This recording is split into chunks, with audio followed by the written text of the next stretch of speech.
Olá, estamos iniciando agora a lição de número 4, Convivendo com os outros seguidores. A página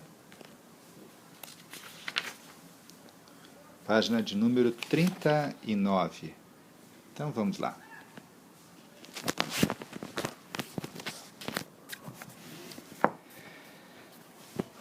Escreva lá o título, Convivendo com os outros seguidores de Jesus. Vamos ver o que Deus tem para nos ensinar nessa lição 4. Já desconfiou? Já imaginou? Então, creio que Deus esteja querendo falar sobre os nossos relacionamentos com a igreja, com a noiva, né? Os outros irmãos em Cristo. Então, lição 4, a página 39. Título, escreva então no seu caderno, Convivendo com outros seguidores de Jesus. Convivendo com outros seguidores de Jesus.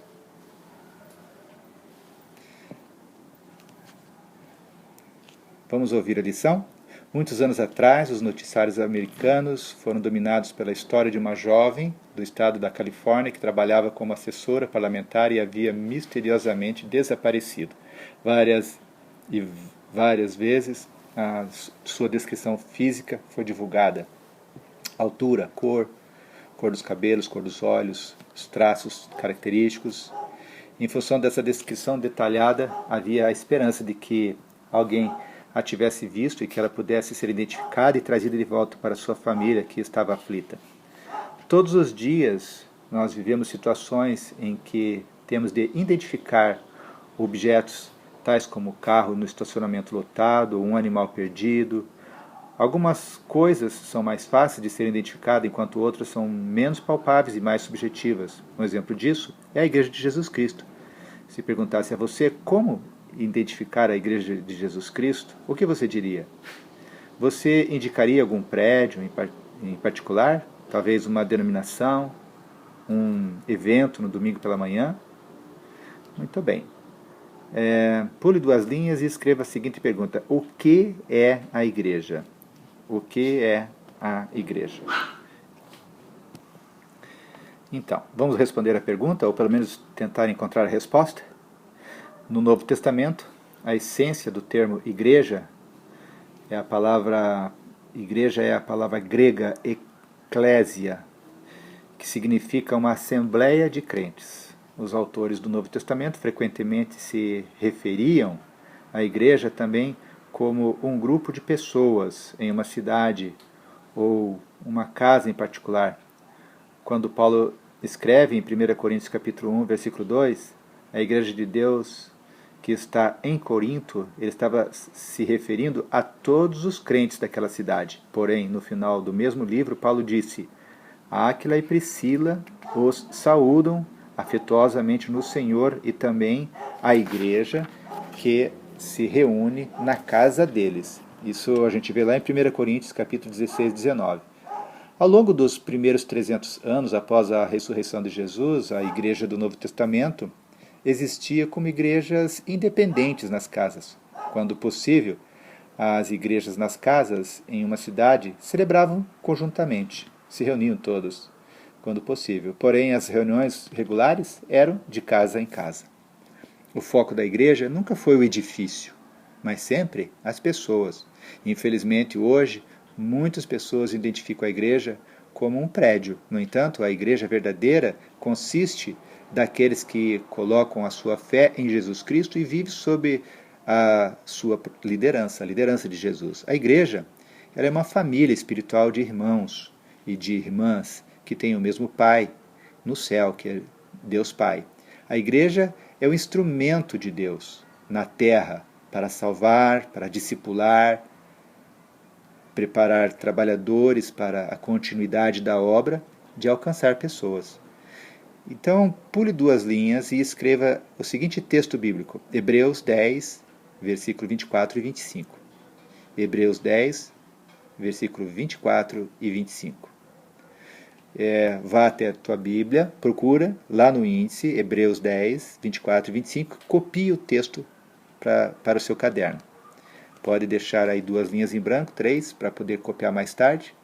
e você vai anotar as perguntas que eu vou fazer. A pergunta é a seguinte: pule essas 3 linhas, para depois você copiar esse versículo. E copie agora a pergunta. De acordo com esses versículos, pode escrever, de acordo com esses versículos, o que os cristãos são chamados a fazer? De acordo com esses versículos, o que os cristãos são chamados a fazer? Então, de acordo com Hebreus 10, versículo 24 e 25, o que os cristãos são chamados a fazer? Então, responda. Se não quiser responder agora, então pule 2, 3 linhas para responder logo em seguida. E vamos à segunda pergunta. Você sente a necessidade de se encontrar regularmente com outros cristãos? Você sente a necessidade de se encontrar regularmente com outros cristãos? Você sente a necessidade de se encontrar regularmente com outros cristãos? Sim ou não? E aí, logo em seguida, responda por quê. Pule 5 linhas para responder, ou dá uma pausa no vídeo, responda agora, ou responda depois. Não vai deixar em branco, tá bem? Seu discipulador vai dar uma olhadinha e quer ver isso bem escrito, bem completadinho. Então vamos lá? Pulou 5 linhas, vamos escrever um outro título. Igreja local, baseada em células. Igreja local, baseada em células. Anotou? Igreja local baseada em células. Então vamos tentar entender o que significa isso. Os primeiros cristãos em Jerusalém encontravam-se tanto nas casas quanto no templo. Atos capítulo 2, 42 e 46. Por favor, anote para mim esse texto. Depois você copia o conteúdo dele. Atos 2, 42 e 46. Nesse texto nós lemos a respeito disso quando a igreja era primitiva, né? Lá com respeito à igreja primitiva. E o texto diz assim: eles se dedicavam ao ensino dos apóstolos e à comunhão, ao partir do pão e às orações. Todos os dias continuavam a reunir-se no pátio do templo. Partiam o pão, que é a celebração da ceia, em suas casas e juntos participavam das refeições com alegria e sinceridade de coração. Então, tanto quanto possível, a igreja primitiva ela se reunia abertamente para ouvir o ensino dos apóstolos, porém, eles também se reuniam de casa em casa. Então, pule 2 linhas e escreva Atos 5:42. Atos 5:42. Já copiou? Então, de acordo com esse versículo, onde os apóstolos se reuniam? Então, escreva essa pergunta, por favor. De acordo com esses versículos, onde os apóstolos se reuniam?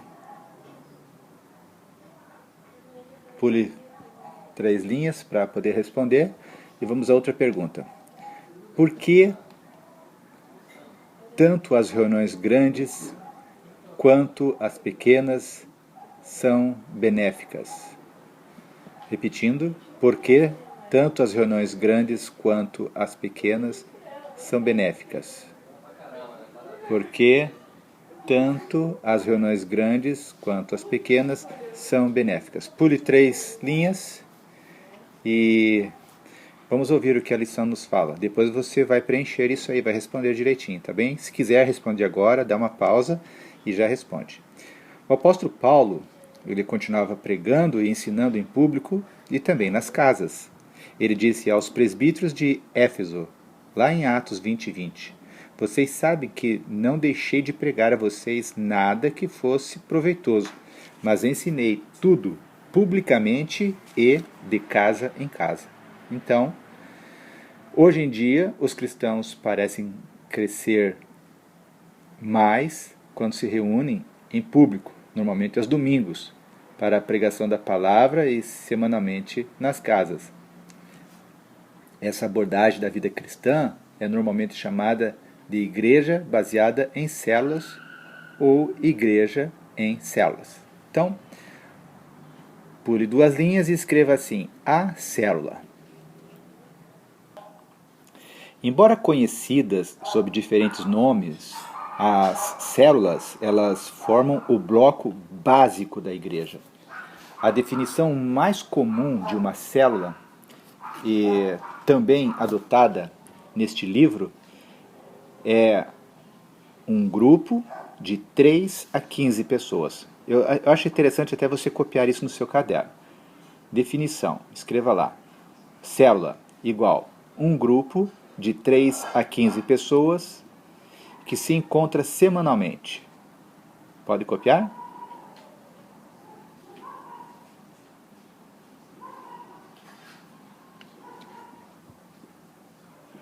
Fora do prédio da igreja,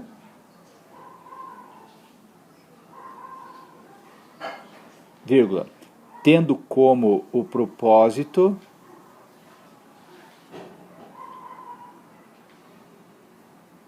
o evangelismo, a comunhão e o discipulado, vírgula, com objetivo da multiplicação. Com objetivo da multiplicação.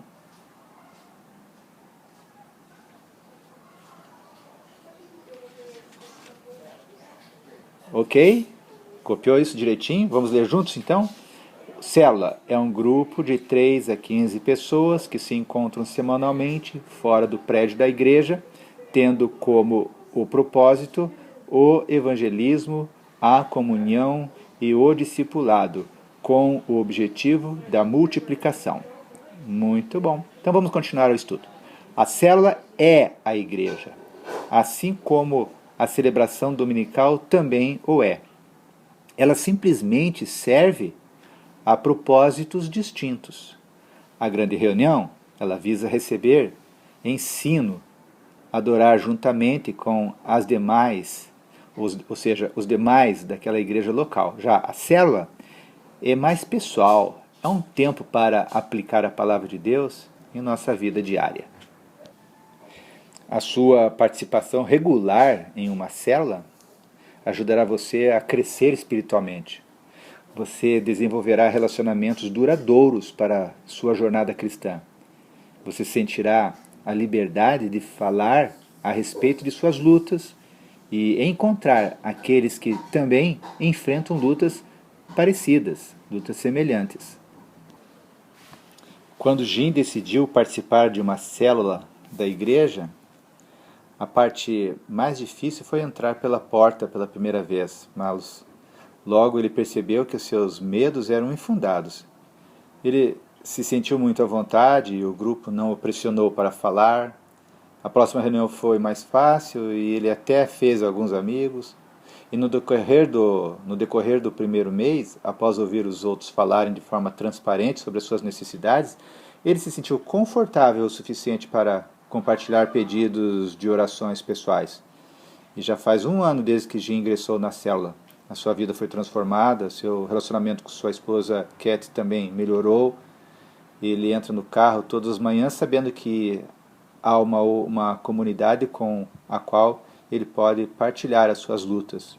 Ele compreendeu agora, mais do que nunca, que ele precisa de companheiros na medida em que segue adiante nessa vida cristã. Deus, ele nunca desejou que o cristão vivesse como uma ilha. Ele deseja que cada crente cresça junto com outros companheiros cristãos. Muitos estão habituados a sentar na igreja, ouvir uma excelente mensagem, mas nunca avançam para além do estágio da informação. O ambiente íntimo de uma célula ajudará você a viver a vida cristã na prática, não apenas compreendê-la. A célula é o lugar onde você pode experimentar uma comunhão autêntica. É o local onde você pode sentir o verdadeiro sentido de pertencer a uma comunidade. Para que o vídeo não fique muito longo, nós vamos interrompê-lo aqui na página 42 e o próximo vídeo será na página 43.